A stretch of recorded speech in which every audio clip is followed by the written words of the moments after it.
السلام علیکم ورحمۃ اللہ وبرکاتہ۔ بسم اللہ والحمد للہ والصلاة والسلام علی رسول اللہ، اما بعد۔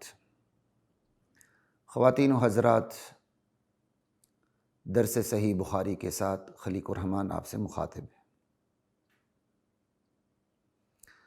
درس صحیح بخاری کے حوالے سے ہماری پہلی ہی حدیث پہ انما الاعمال بالنیات پہ بات ہو رہی ہے۔ بنیادی بحثیں اس حدیث کے اوپر ہماری ختم ہو چکی ہیں، اللہ کا شکر ہے، لیکن میں نے دوران حدیث شاید آپ سے ایک وعدہ کیا تھا کہ کچھ فنی مباحث پر بھی میں تھوڑی سی گفتگو کر لوں گا۔ اسی وعدے کی پاسداری کرتے ہوئے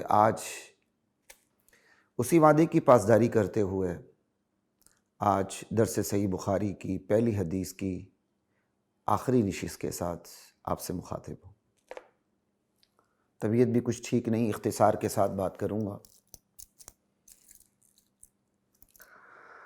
لا الہ الا اللہ، انما الاعمال بالنیات وانما لامرئ ما نوى فمن كانت ہجرته الى اللہ ورسولہ فہجرته الى اللہ ورسولہ۔ انما الاعمال بالنیات، سوال یہ پیدا ہوتا ہے کہ انما یہ کلمہ حصر ہے یا کلمہ تاکید ہے؟ اس حوالے سے دو رائے پائی جاتی ہیں۔ ایک رائے یہ ہے جو جمہور کی رائے ہے، یہ کلمہ حصر ہے، اور دوسری رائے یہ ہے کہ یہ صرف تاکید کا مطلب پیدا کرتا ہے۔ اگر تاکید کا مطلب پیدا کرتا ہے تو پھر اتنا ہی مطلب ہوگا انما الاعمال بالنیات، بے شک اعمال کو ان کی نیتوں سے جوڑ دیا گیا ہے۔ اسی طرح وانما لکل امرئ ما نوى، یقیناً ہر شخص کے لیے وہی کچھ ہے جو اس نے نیت کی ہے۔ اور اگر انما حصر کے لیے ہو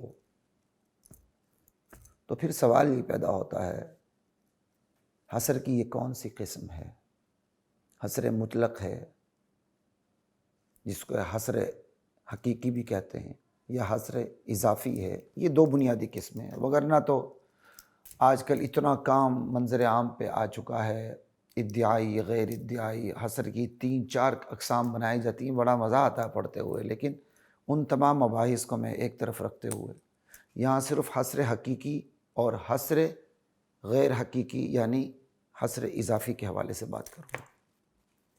پہلے تو یہ سمجھ لیں، جب ہم اس کو انما حصر کے لیے لیتے ہیں تو حصر کہتے کس کو ہیں؟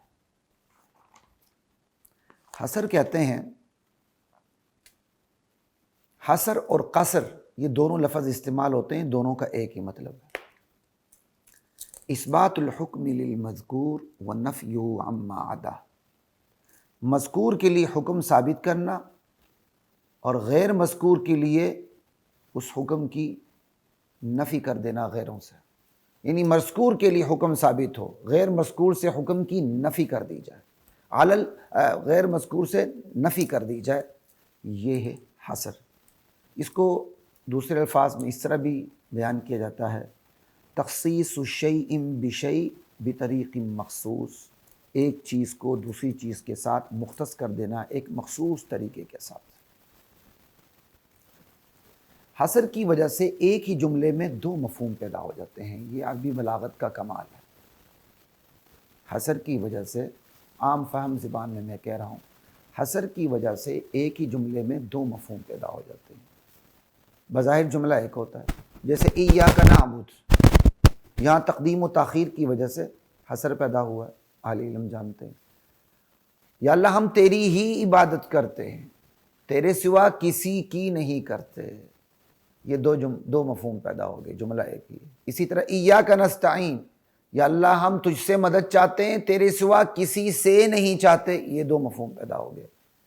ہم اردو میں ایک ہی مفہوم بنانے کے لیے، ایک ہی جملہ بنانے کے لیے کہتے ہیں ہم تیری ہی عبادت کرتے ہیں، ٹھیک ہے، ہم تجھ سے ہی مدد چاہتے ہیں، تو دوسرا جملہ بھی اس کے اندر خود ہی داخل ہو جاتا ہے۔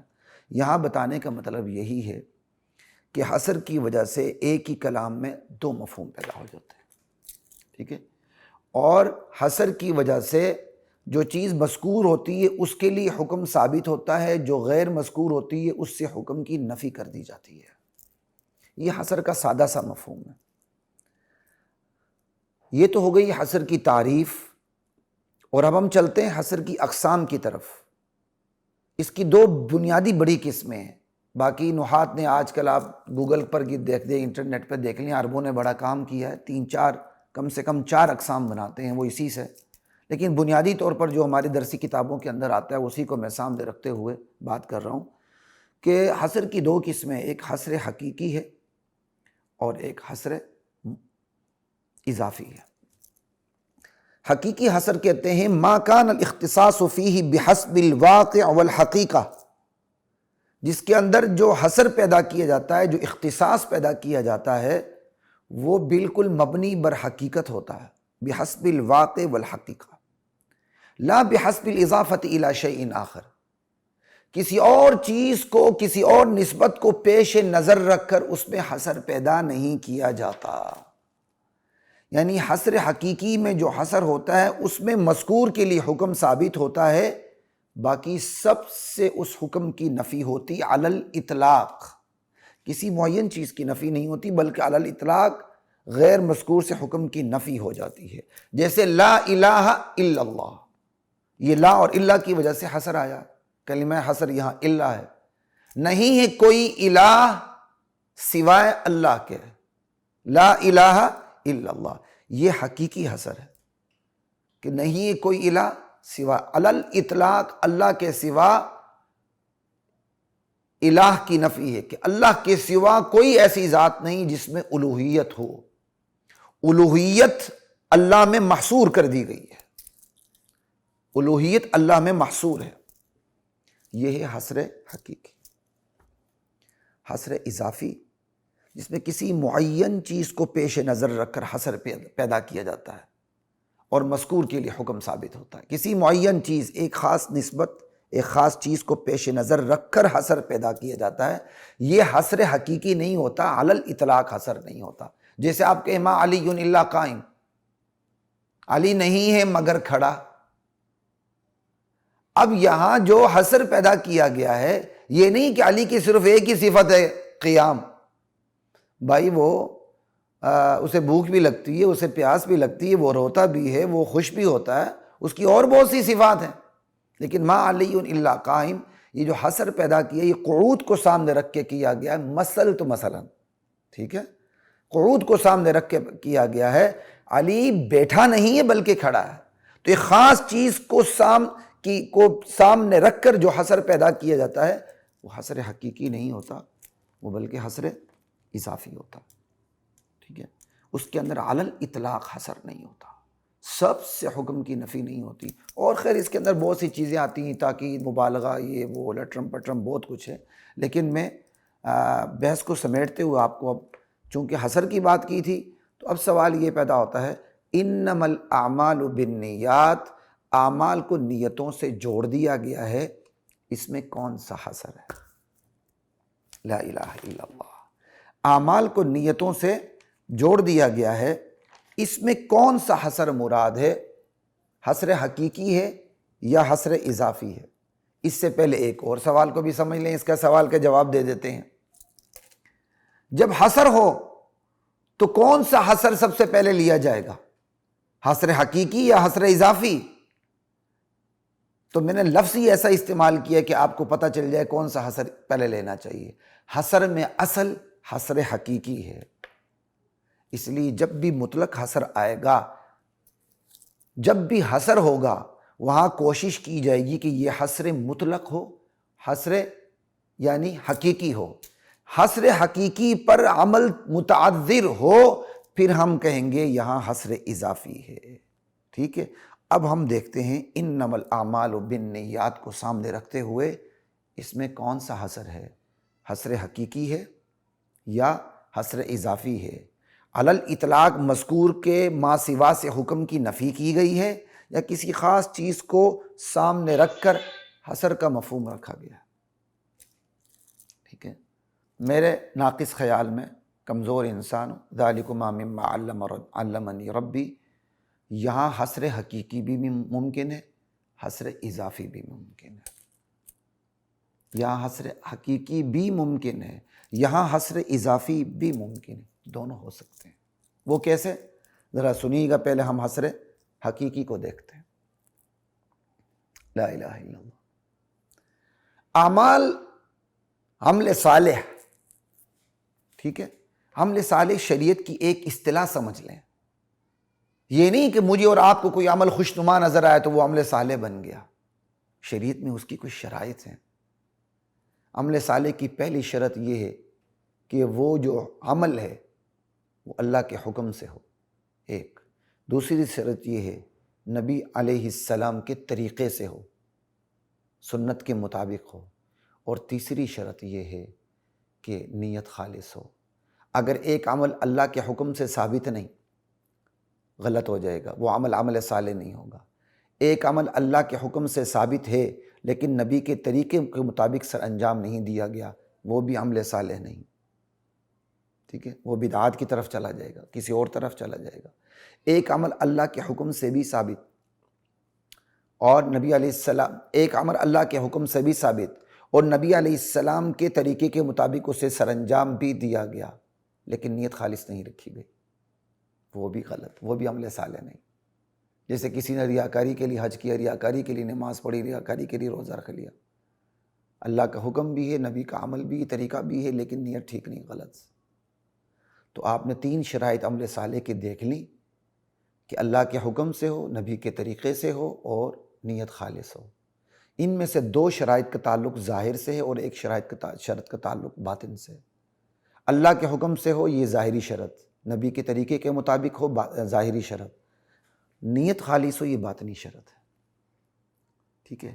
حدیث میں جو فوکس کیا گیا، اب سمجھیے جو میں حسر حقیقی یہاں پیدا کرنا چاہ رہا ہوں، حدیث میں جو فوکس کیا گیا انما الاعمال بالنیات، اعمال کو نیتوں سے جوڑ دیا گیا ہے۔ حدیث یہاں صرف اور صرف باطنی شرط بیان کر رہی ہے عمل کی، عمل کی ظاہری شرط بیان ہی نہیں کر رہی شریعت جو ہے نبی علیہ السلام یہاں عمل کی باطنی شرط کو فوکس کر کے بیان کر رہے ہیں کہ اعمال کو صرف اور صرف باطن میں موجود نیت سے جوڑ دیا گیا ہے، باطن میں نیت کے علاوہ کوئی اور ایسی چیز نہیں جس سے اعمال کو جوڑا جائے۔ تو یہاں نیت کے علاوہ علی الاطلاق ہر چیز کی نفی ہو گئی کہ باطن میں صرف ایک ہی چیز موجود ہے جس سے اعمال کو جوڑا گیا ہے، وہ ہے نیت۔ باطن میں کوئی اور ایسی چیز نہیں جس سے عملوں کو جوڑا جائے یا جس سے شریعت نے عمل کو جوڑا۔ تو نیت کے لیے حکم ثابت ہوا، اعمال نیتوں ہی سے جوڑے گئے ہیں، نیت کے علاوہ کسی اور چیز سے باطن میں نہیں جوڑے گئے۔ تو یہ مذکور نیت کے لیے حکم ثابت ہو گیا، نیت سے ہی جوڑے گئے، نیت کے ما سوا ہر ایک سے نفی ہو گئی۔ یہی تو حسر حقیقی کا مفہوم ہے۔ الحمدللہ، اچھا لگے تو دعا کیجیے گا میرے لیے۔ اب آتے ہیں حسر اضافی کی طرف۔ یہاں حسر اضافی بھی میں عمومی انداز سے ہٹ کے ذرا وکھرے انداز سے آپ کو بیان کروں گا۔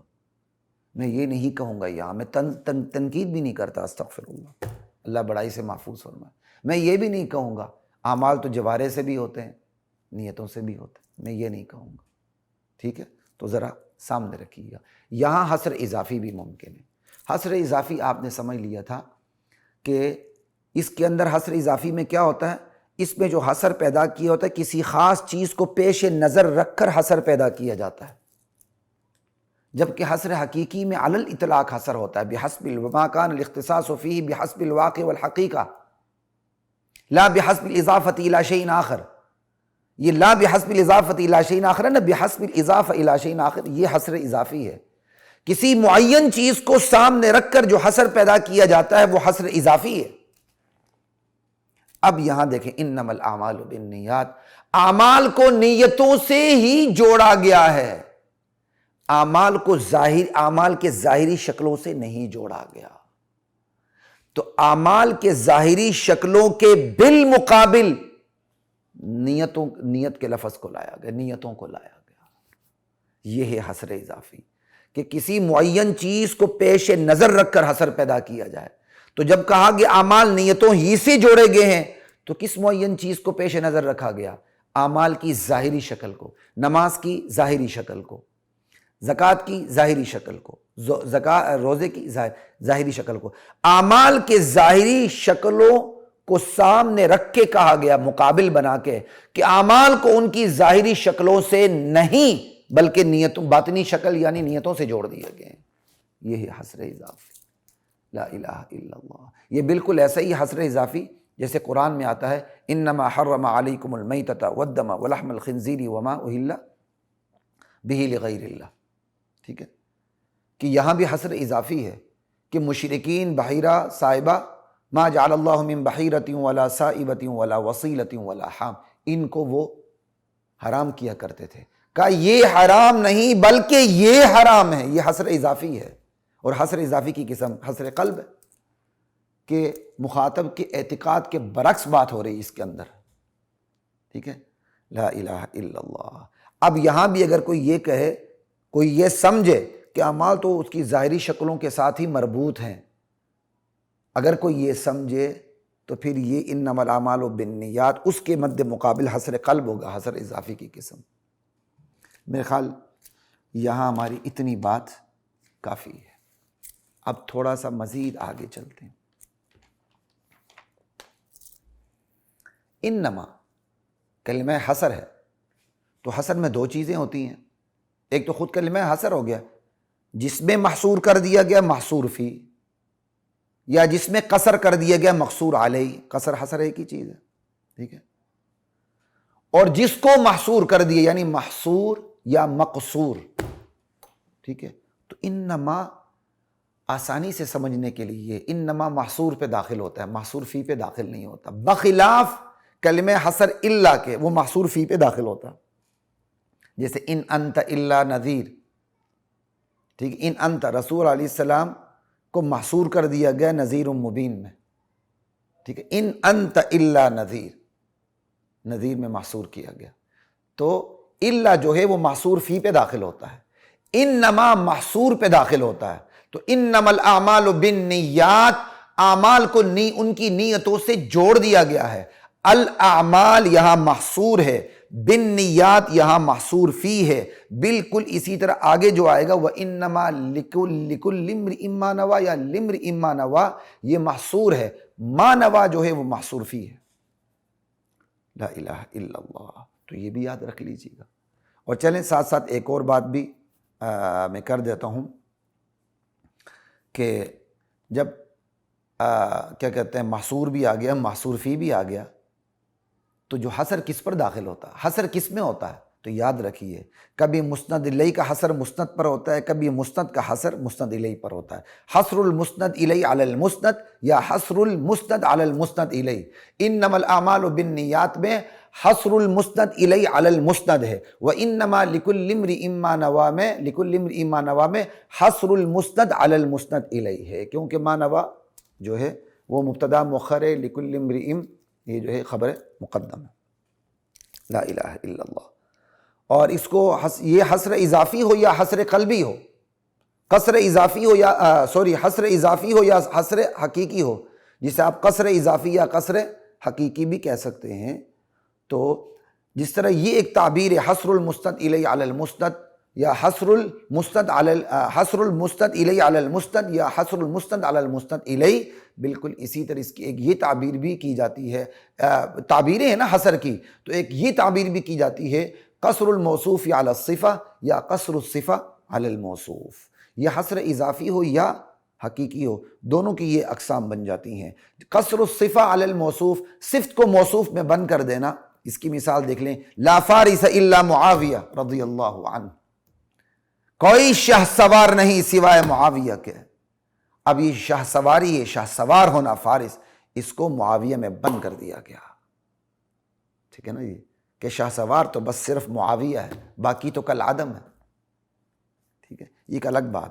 تو فارس جو شاہ سواری جو رکھتا ہے وہ یعنی اس میں قصر الصفہ علی الموصوف ہے، اور اگر قصر الموصوف علی الصفہ، اس کی مثال وما محمد الا رسول، محمد صرف رسول ہیں بس، خدا نہیں، خدا نہیں ہے کہ آپ پر موت نہ آئے، چونکہ رسول ہیں تو رسول پہلے گزر چکے ہیں، ان پر موت آ چکی، آپ بھی موت سے ہم کنار ضرور ہوں گے۔ قد خلت من قبلہ الرسل، جس طرح پہلے رسول موت کا جام پی کے رخصت ہو گئے، دنیا کی زندگی کو چھوڑ کر اعلیٰ علیین میں پہنچ گئے، برزخی زندگی میں پہنچ گئے، اس طرح میرے نبی ایک دن آنا ہے، آپ نے اس دنیا کی زندگی کو خیر آباد کہنا ہے، خیر آباد کہنا ہے، اور اپنے اعلیٰ علیین برزخی اور جنت والی زندگی میں پہنچنا۔ لا الہ الا اللہ۔ تو خیر یہاں بھی تھوڑی سی بات آ گئی، کچھ باتیں ہو گئی، تو اب آگے چلتے ہیں۔ تو اب ہم آگے چلتے ہیں، کلمہ حسر پر بھی ہماری بات ہو گئی، انما، اس کے بعد لفظ الاعمال۔ سوال پیدا ہوتا ہے کہ الاعمال میں الف لام کون سا ہے؟ بغیر کسی تفصیل میں جاتے ہوئے میں یہ بتانا چاہتا ہوں آپ کو کہ ہمیشہ حقیقی معنی مراد لیا جاتا ہے۔ یہ میں نے عمومی طور پر بڑی کمزوری دیکھی ساتھیوں میں کہ جو حقیقی معنی نہیں ہوتا اس سے چھوڑ کر دوسری معنوں میں کے پیچھے لگ جاتے ہیں اور اس میں بحثیں کرنے لگ جاتے ہیں۔ سیدھی سادی بات ہے، حقیقی معنی کو لینا سب سے بہتر ہے، اس کو لیں، اس کے بعد کوئی اور بات ہونی چاہیے۔ تو الف لام کے جو مختلف معنی آتے ہیں کہ یہ استغراق کے لیے، عاد ذہنی ہے، عاد خارجی ہے، الف لام جنس کا ہے، کس کے لیے، اور بہت سی جو اقسام آتی ہیں، سیدھی سادی یہاں بات ہے، یہ الف لام عہد خارجی کا ہے، جو الف لام کا حقیقی معنی ہے۔ یہی وجہ ہے کہ الحمدللہ ہم اپنے طریقے تفسیر میں الحمدللہ رب العالمین میں الف لام استغراق کا نہیں لیتے، عہد خارجی کا لیتے ہیں۔ نہ سوال پیدا ہوتا ہے، نہ جواب دینے کی ضرورت ہوتی ہے، اور اللہ کی صفات کمال بھی ظاہر باہروں کے سامنے آتی ہیں۔ بالکل اسی طرح یہاں بھی الاعمال کے اندر الف لام عہد خارجی کا ہے۔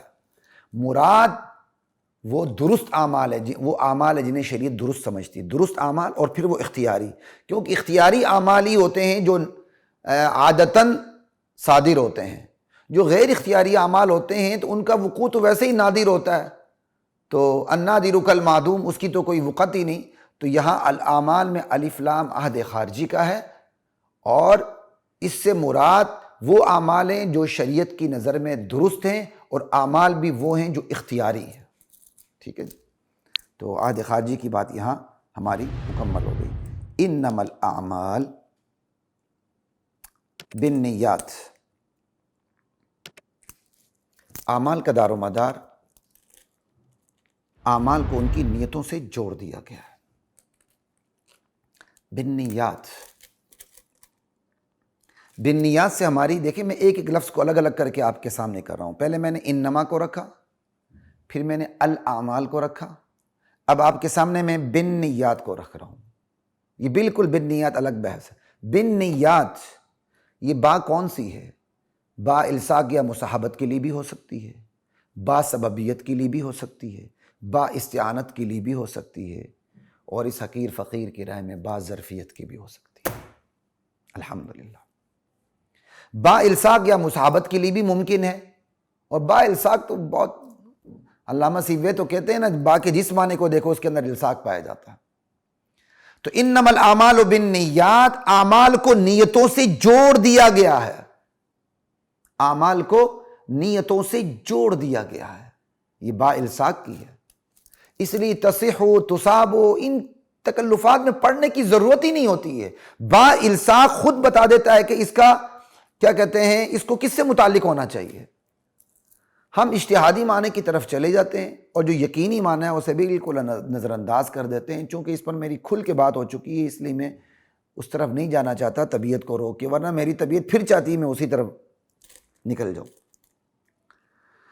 تو با الصاق کے معنی کو لیں تو اعمال کو نیتوں سے جوڑ دیا گیا ہے، ٹھیک ہے۔ با سببیت بھی ممکن ہے کہ اعمال کی زندگی ہی نیتوں کے دم قدم سے ہے۔ با استعانت کے لیے بھی ہو سکتی ہے کہ اعمال تو ہوتے ہی نیتوں کے محتاج ہیں، بھائی نیت ہوتی ہے تو پھر اعمال بندہ کرتا ہے، وجود میں آتے ہیں، یہ ایک عادتاً بات ہو رہی ہے، ٹھیک ہے۔ تو با استعانت کے لیے ہے کہ اعمال تو نیتوں کے محتاج ہوتے ہیں، ٹھیک ہے نا۔ اچھا، با ظرفیت کے لیے بھی ہو سکتی ہے، اعمال نیتوں کے ظروف میں ہیں، جیسا ظرف ویسا مظروف۔ نیت کا ظرف اچھا ہے، عمل مظروف اچھا، نیت کا ظرف برا ہے، عمل مظروف برا۔ آپ کہیں گے جی عمل برا بھی ہوتا ہے، ہم یہاں برے عمل کی بات ہی نہیں کر رہے ہیں، ہم پہلے ہی بتا چکے الاعمال میں الف لام عہد خارجی کا ہے، اسے درست اعمال ہے۔ درست اعمال بھی نیت کے گندے ظرف میں پہنچ کے نادرست ہو جاتے ہیں، لیکن درست اعمال نیت کے اچھے ظرف میں پہنچ کے اچھے ہوتے ہیں، بلکہ مزید اچھے ہو جاتے ہیں، ٹھیک ہے۔ اور انما حصر کے معنی کو سامنے رکھیں تو یہاں جو بعض ظرفیت کے لیے میں جو کہہ رہا ہوں اور زیادہ بات واضح ہو جاتی ہے۔ انما الاعمال بالنیات، اعمال کو نیتوں کے ظرف میں محصور کر دیا گیا ہے۔ بالنیات محصور فی ہے، الاعمال محصور ہے، اعمال کو نیتوں میں محصور کر دیا گیا ہے۔ تو کتنا اچھا واضح مطلب بنتا ہے کہ یہاں بعض ظرفیت کے لیے بھی آ سکتی ہے، لیکن الماء فی الکوث کی طرح نہیں کہ ظرف حقیقی ہو، بلکہ النجات فی الصدق کی طرح یہاں ظرف مجازی ہوگا، اور ظرف مجازی کا بڑا کثرت سے استعمال ہے۔ یہاں تک تو بات ہو گئی ہماری بالنیات میں با کے حوالے سے۔ اب ہم آگے چلتے ہیں النیات کے حوالے سے۔ النیات میں الف لام کون سا ہے؟ یہ الف لام بڑی تفصیل ہے، اس پہ بھی نہیں جاؤں گا، صرف ایک ہی بات کروں گا۔ النیات میں الف لام عوض مضاف الیہ ہے۔ تقدیر عبارت کیا ہے؟ انما الاعمال بنیاتها، بنیاتها، ہاں مضاف الیہ کاٹ دیا گیا، اس کے عوض میں الف لام داخل کر دیا گیا، انما الاعمال بالنیات۔ اور جیسے میں پہلے بتا چکا ہوں، یہاں حصر المسند الی علی المسند ہے، اعمال نیتوں میں محصور ہیں۔ پھر انما الاعمال بالنیات، یہاں مقابلۃ الجمع بالجمع یقتضی انقسام الافراد علی الافراد، ٹھیک ہے، یقتضی انقسام الافراد علی الافراد۔ جمع کا مقابلہ جمع سے ہو تو پھر یہ تقاضا ہوتا ہے کہ فرد فرد پر تقسیم ہو جائے۔ تو کیا مطلب؟ ہر عمل میں اس کی اپنی نیت معتبر ہے، لیکن یہاں یہ قاعدہ نحوی اکثریہ ہوتے ہیں، کلیہ نہیں ہوتے ہیں، اور یہاں یہ قاعدہ مقصود بھی نہیں ہے، بلکہ ایک ہی عمل میں کئی نیتیں جمع ہو سکتی ہیں۔ یہاں اتنی ہی بات ہماری کافی ہے۔ تو ہماری بن نیات پہ بھی الحمدللہ بات مکمل ہو گئی۔ اب آگے چلتے ہیں وَإِنَّمَا لِكُلِّ امْرِئٍ مَّا نَوَىٰ کی طرف۔ بے شک ہر شخص کے لیے وہی کچھ ہے جو اس نے نیت کی ہے، یا بے شک ہر شخص کے لیے بس اس کی نیت ہے۔ یہ کلام انما الاعمال بالنیات کی تاکید نہیں، بلکہ یہ تاسیس ہے، اور تاسیسی کلام تاکید سے بہتر ہوتا ہے۔ ماقبل اصول کا ذکر ہے کہ اعمال کو نیتوں سے جوڑ دیا گیا ہے، یہاں اسی اصول کے نتیجے کا ذکر ہے کہ جب اعمال کو نیتوں سے جوڑ دیا گیا تو نتیجہ کیا نکلا؟ بندے کی اصل دولت کیا ہوئی؟ نیت ہوئی۔ تو یہی کہا گیا ہر بندے کے لیے اصل جو دولت ہے وہ اس کی نیت ہے۔ وَإِنَّمَا لِكُلِّ امْرِئٍ مَّا نَوَىٰ۔ اب یہ جو جملہ ہے وَإِنَّمَا لِكُلِّ امْرِئٍ مَّا نَوَىٰ، اس جملے میں دو حصر ہیں۔ ایک حصر تو انما کی وجہ سے آیا، اور دوسرا حصر تقدیم و تاخیر کی وجہ سے آیا۔ مَا نَوَىٰ مبتدا مؤخر ہے، اور لِكُلِّ امْرِئٍ یہ جو ہے خبر مقدم ہے، تو یہاں دو حصر پیدا ہو جاتے ہیں۔ آگے چلتے ہیں وَإِنَّمَا لِكُلِّ امْرِئٍ میں جو لام ہے وہ کون سا ہے؟ میں نے بعض جگہ پڑھا کہ یہ کہا گیا کہ یہ لام انتفاع کا ہے۔ معذرت کے ساتھ اگر انتفاع سے انتفاع شرعی مراد ہے، تھوڑا سا میں گنجائش دے کے بات کر رہا ہوں، اگر انتفاع سے انتفاع شرعی مراد ہے تو یہ درست نہیں، کیونکہ شرعی انتفاع کا مدار تو درست نیت پر ہوتا ہے، اور یہاں انما الاعمال بالنیات کے اندر تو مطلق نیت کا ذکر ہے، چاہے وہ درست ہو یا نہ درست ہو۔ اس لیے علی الاطلاق یہ کہنا لام انتفاع ہے، اور اگر اس سے مراد انتفاع شرعی ہے، یہ تھوڑا سا میں گنجائش دے کر بات کر رہا ہوں، اہل علم سمجھتے ہیں، تو بہرحال پھر اس کو لام انتفاع نہیں بنانا چاہیے۔ مناسب یہ ہے کہ لام یہاں سیرورت کا ہو، جسے ہم لام عاقبت بھی کہتے ہیں، لام معال بھی کہتے ہیں، کہ بندے کے لیے بالآخر وہی کچھ ہے جو اس نے نیت کی ہے۔ یہ لام عاقبت ہے، لام سیرورت ہے، بلکہ لام سیرورت سے بات زیادہ واضح ہو جاتی ہے، سارا وہیں چلی جاتی ہے بات، ٹھیک ہے۔ بندے کے لیے بالآخر وہی کچھ ہے جو اس کی نیت ہے، ما نویٰ، یا اس نے وہی کچھ ہے جو اس نے نیت کی ہے، یا جو اس کی نیت ہے، ٹھیک ہے۔ اب یہاں لام سیرورت کا بھی ہو سکتا ہے، جسے لام عاقبت یا لام معال بھی کہتے ہیں، یہ یا لام استحقاق یا اختصاص بھی ممکن ہے کہ بندہ مستحق ہے اس چیز کو جس کی اس نے نیت کی ہوئی ہے، یا بندے کے لیے وہی چیز مختص ہے جس کی اس نے نیت کی ہے۔ تو یہاں لام ضرورت بھی ممکن ہے، لام اختصاص یا لام استحقاق بھی ممکن ہے۔ تو یہ ہماری بات مکمل ہو گئی وَإِنَّمَا لِكُلِّ امْرِئٍ تک۔ اب آگے بات ہے ما نوا۔ ما نوا میں ما کون سا ہے؟ عام طور پر جو میں نے پڑھا، ما نوا میں ما موصولہ ہے یا یہ ما مصدریہ ہے۔ میرے ذہن میں ما مصدریہ بھی تھا، بلکہ مجھے ما مصدریہ زیادہ اچھا لگتا ہے کیونکہ اس میں تو حذف ہی نہیں ہوتا۔ پھر ما موصولہ بنائے تو کیا کہتے ہیں، حذف لازم آتا ہے جو آپ کو موصول کی طرف ضمیر اٹھانی پڑتی ہے۔ تو میرے خیال میں تیسری بھی بات ہو سکتی ہے، یا ما موصوفہ بھی ہو سکتا ہے، ٹھیک ہے نا۔ لیکن جب ما موصوفہ ہوگا تو یہ شیء ان کے معنی میں ہوگا، اس کو نکرہ بنائیں گے کیونکہ آگے جو صفت ہے وہ جملہ آ رہا ہے ما نوا۔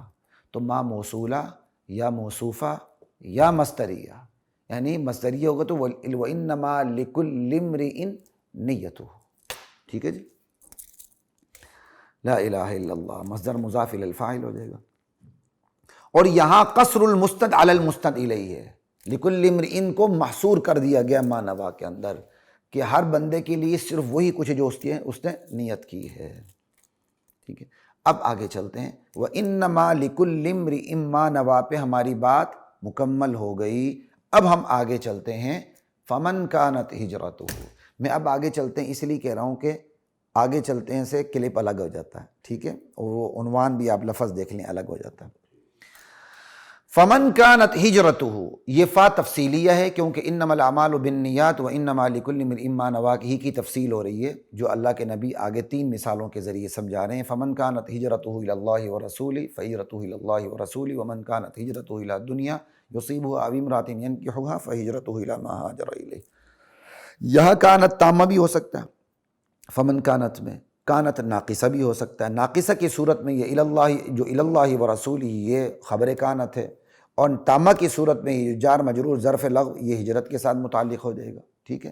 اور فہجرتہ الاللہ ورسولہ یہ جار مجرور کانت سے متعلق ہے، ذالکم مما علمنی ربی، کیونکہ فمن کانت میں کانت ہے، اسی کو میں نے سامنے رکھتے ہوئے فہجرتہ الاللہ ورسولہ کو میں نے کانت سے متعلق کیا، لیکن یہاں کانت سارت کے معنی میں، کانا سارہ کے معنی میں آتا ہے، ٹھیک ہے۔ چلے میں چھوٹا سا آپ کو لطیفہ بھی سنا دوں، علمی لطیفہ۔ یہ کانا سارہ کے معنی میں آتا ہے، یہ مجھے شاید بچپن میں یا اولا سے بھی پہلے یا اولا کے بعد مجھے کسی ایک خاص واقعے کی وجہ سے مجھے یاد رہا۔ کچھ چیزیں ہوتی ہیں کسی خاص واقعے کی وجہ سے یاد رہ جاتی ہیں۔ ہمارے ایک استاد ہیں، حدیث کے بہت بڑے استاد ہیں اور متن کے بادشاہ ہیں، بادشاہ۔ اب ایک مدرسے میں شیخ الحدیث کے منصب پر فائز ہیں الحمدللہ، اور میں بہت فخر کرتا ہوں کہ میں نے بہت کچھ سیدھے کیے ہیں، میں نے ان سے سیکھا ہے، ان کے جوتے سیدھے کر کے۔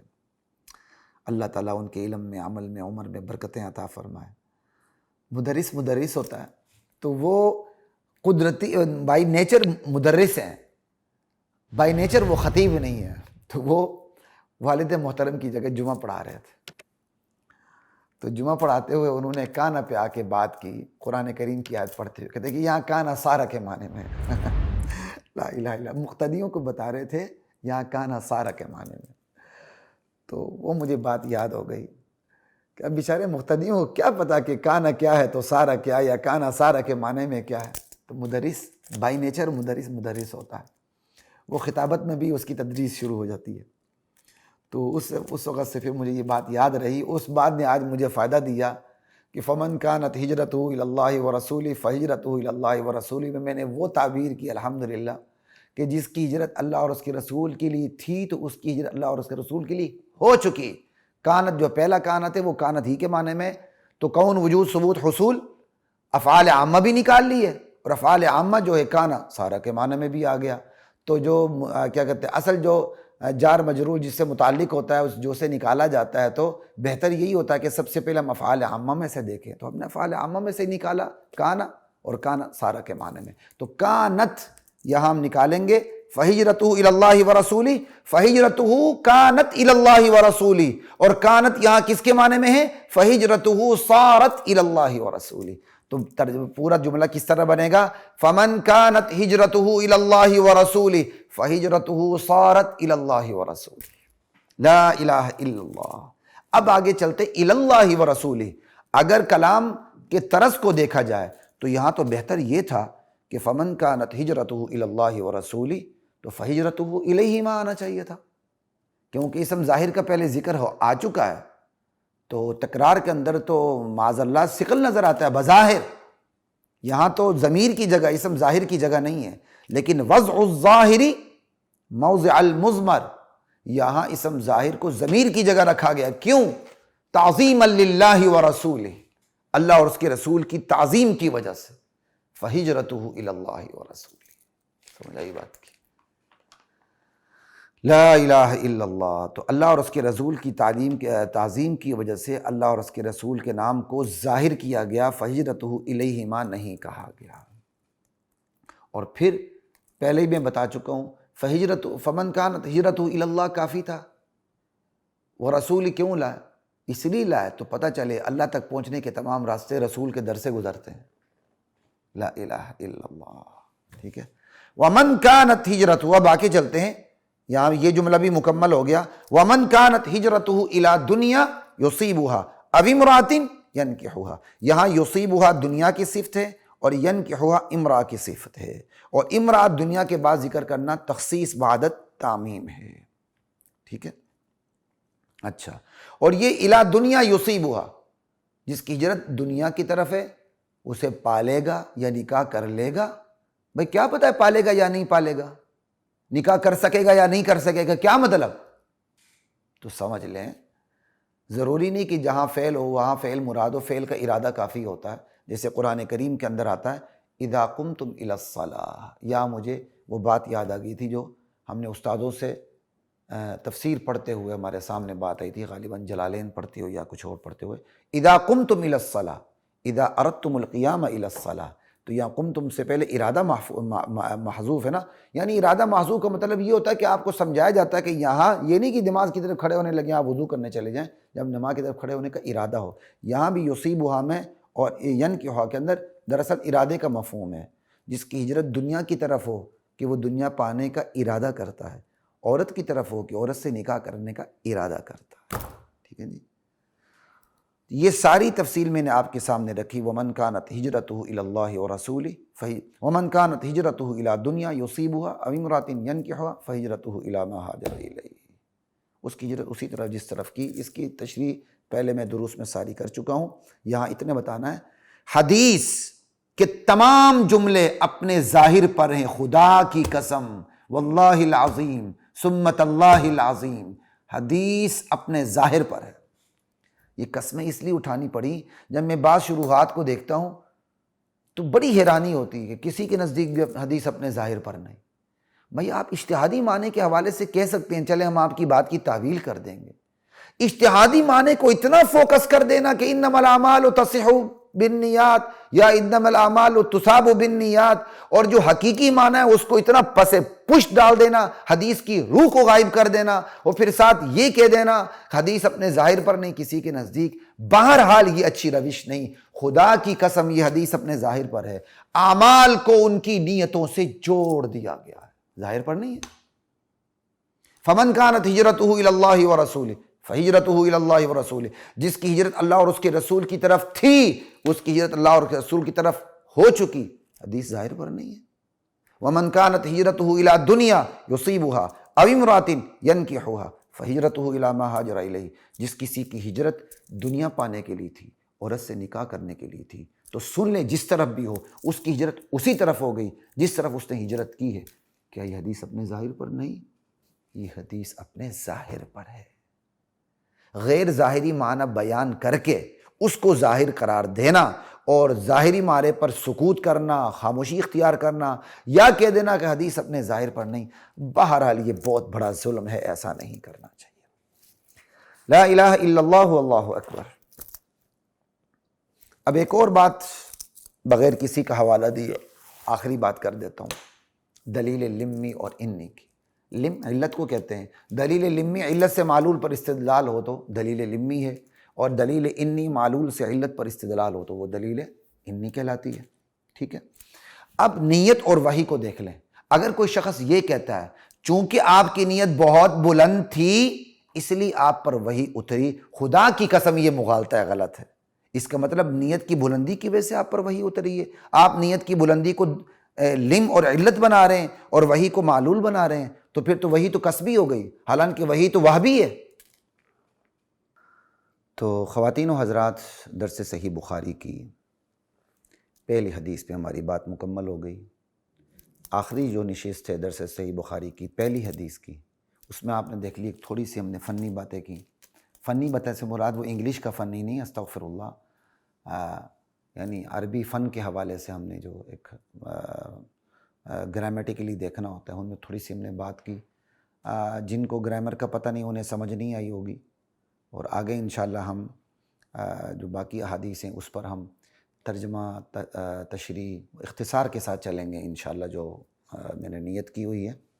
یہاں تھوڑی سی بات رکھی، اور آپ میں سے بعض جو اس نحو صرف کا بلاغت کا ذوق رکھتے ہیں انہیں اندازہ ہو گیا ہوگا کہ میں نے بھی بعض چیزوں میں تھوڑا سا مبالغہ کر کے زیادہ بیان کر دیا۔ اگر اب یہی چیزیں دور حدیث کے سال میں بیان ہوتی رہیں تو مجھے بتائیں کردار پہ فوکس کیسے ہوگا؟ ضرور صرف نحو بلاغت کے حوالے سے، بیان کے حوالے سے بات ہونی چاہیے، لیکن وہ نچلے درجوں میں بات ہونی چاہیے، جہاں خالص جب آپ قال اللہ قال رسول پڑھتے ہیں تو پھر کردار سازی پہ سب سے زیادہ زور ہونا چاہیے۔ انشاءاللہ ایوان حدیث میں جب ہماری دوبارہ آمد ہوگی تو درس صحیح بخاری کے ساتھ ہم بخاری کی دوسری مرفوع حدیث، مرفوع متصل حدیث سے ہم بیان کا آغاز کریں گے۔ اللہ کی ذات ہم سب کو حدیث کی سمجھ عطا فرمائے، اس پر عمل عطا فرمائے، اور ہمیں یہ فہم نصیب فرمائے کہ حدیث کی سب سے بڑی قیمت نبی علیہ السلام کی حدیث پر عمل کو ہم کیسے معلوم کریں، صحابہ سے معلوم کریں۔ اہل سنت والجماعت کا مطلب یہی ہے، وہ صرف یہ نہیں ایک حدیث کو پکڑ کے چل پڑتے ہیں، وہ یہ دیکھتے ہیں کہ اس حدیث کے اوپر صحابہ کا عمل کیسا رہا ہے، والجماعت کا لفظ ہے۔ تو خیر، اسی کے ساتھ خلیق الرحمن کو اجازت دیجیے، انشاءاللہ پھر آپ کی خدمت میں حاضر ہوں گا۔ السلام علیکم ورحمۃ اللہ وبرکاتہ۔